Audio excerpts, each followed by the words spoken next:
हरे कृष्ण। अभी भगवान श्री कृष्ण ने एक बहुत सुंदर उदाहरण देकर समझा रहे हैं कि जिस प्रकार से फटे पुराने वस्त्र हम चेंज कर कर नए वस्त्र धारण करते हैं, उसी प्रकार से जो हमारे अंदर आत्मा है वो दूसरा शरीर, जैसे सारी इंद्रियां कमजोर हो जाती है, नहीं दिखाई पड़ती है, तो सारे फिर दूसरे आत्मा इस शरीर से निकल करके दूसरे शरीर में चले जाती है, तो दूसरा शरीर धारण करना पड़ता है। और ये कैसे अपने कर्मों को हिसाब से जिस प्रकार से मरते समय अंत में सोचता है, अंत काले चामा में स्मरण मुक्त कलेवरम।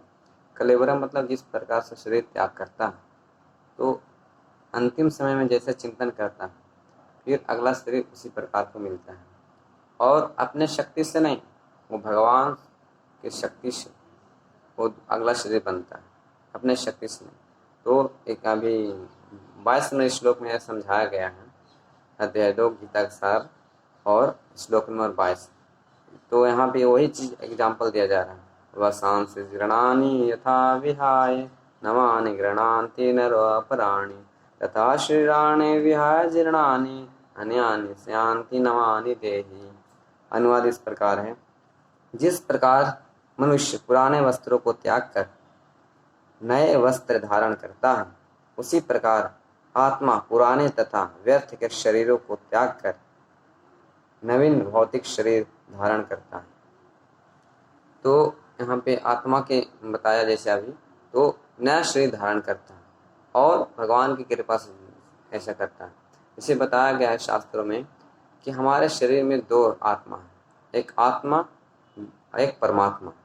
परमात्मा जो भगवान के विस्तार है परमात्मा रूप में, ऐसा भगवान के विस्तार परमात्मा कहलाते हैं।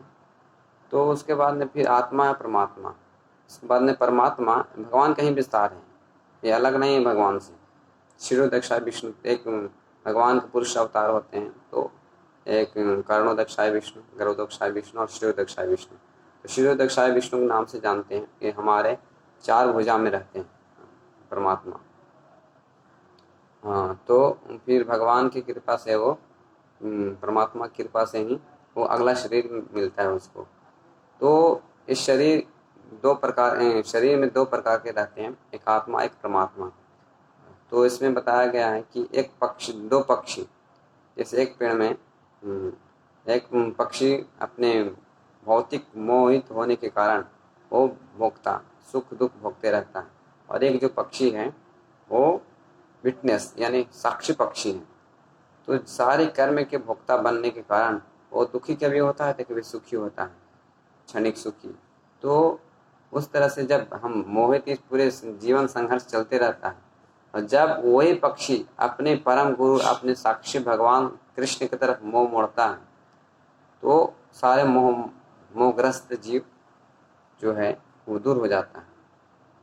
तो शरीर जो चेंज करने का जो प्रक्रिया है, जन्म मृत्यु जरा व्याधि का प्रक्रिया है, तो जब भगवान श्री कृष्ण की तरफ मोड़ता है, तो भगवान उनको उपदेश से, गुरु के उपदेश से, शास्त्र के उपदेश से और इस तरह से देते हैं, तो मोह माया से, भौतिक जगत से शरीर जो परिवर्तन होते रहता है वो चेंज होता है। न मृत्यु होगी, न जन्म होगी, न बीमारी होगी, वो फिर चेंज होकर अपने घर चले जाता है भगवान का धाम। वहाँ न जन्म है, न मृत्यु है, न व्याधि है। उस तरह से वहाँ शाश्वत आनंद जीवन यापन करता है। तो अब यहाँ पे भगवान की तरफ अर्जुन ने मुंह मोड़ा है और उनके उपदेश को ग्रहण कर रहे हैं। तो अर्जुन को दिया नहीं जा रहा है, सबको दिया जा रहा है। पूरा समाज में शिक्षा दी जा रही है कि अर्जुन की जैसा हम शिक्षा ग्रहण करेंगे भगवत गीता का उपदेश, तो हम भी संसार से, मोह माया से बच पाएंगे और अपना शाश्वत घर भगवान के धाम पहुंच पाएंगे। नहीं तो इस संसार में हम भटकते रहते हैं। क्यों? क्योंकि अपने परम प्रिय सुहृद भगवान की तरफ मुंह नहीं मोड़ते हैं, इसी कारण से हम संसार में दुख भोग रहे हैं।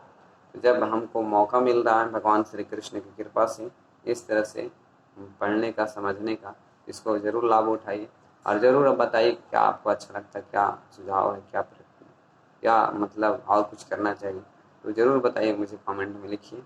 और हरे कृष्णा महामंत्र को साथ साथ में जप कर सकते हैं। ठीक है, इसी प्रकार से वो अर्जुन और कृष्ण की वार्तालाप चल रही है। अभी 30 तक ये चलेगी आत्मा साक्षात्कार की बातें। ठीक है। हरे कृष्ण, धन्यवाद।